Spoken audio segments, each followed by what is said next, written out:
on a Bane and Deathstroke movie being in the works. So this was reported just a couple days ago that DC Studios, they are in the development process of a Bane and Deathstroke movie. And there's a number of different directions you can kind of go with this one of, Bane and Deathstroke, popular characters doing something together. Deathstroke we've gotten in live action, but we haven't really seen him in live action. He's just had a cameo, been like, hey, it's Deathstroke.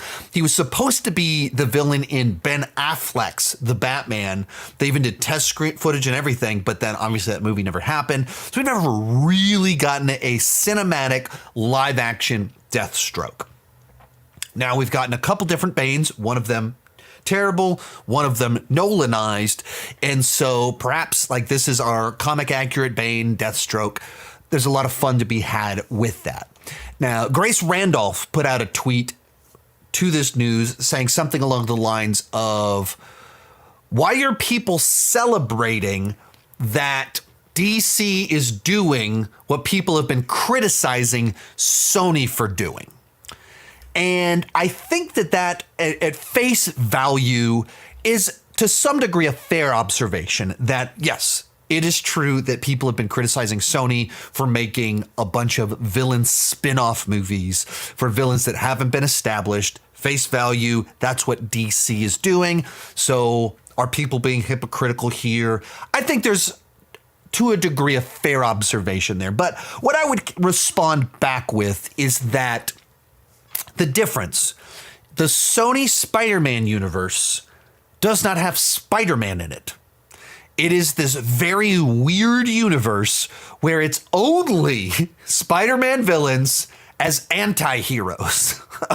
That's the whole thing. And there's like vague references to the other ones here and there, but they're also like not interacting with each other.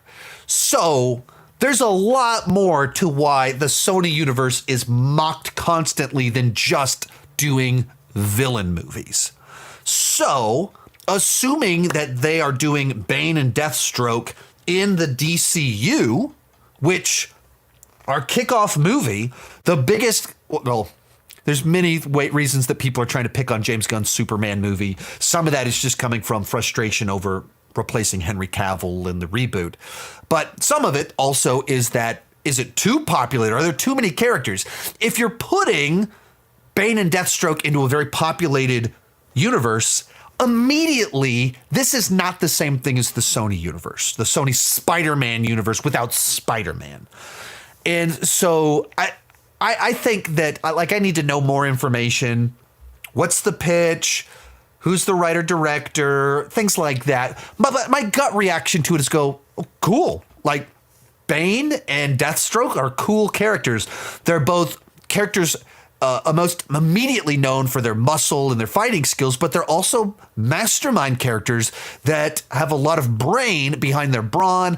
What are we doing teaming them up? That just sounds interesting and fun to me. Deathstroke in particular is a character I have very much wanted to see in a movie. I was very excited to see what Ben Affleck was going to do with Deathstroke.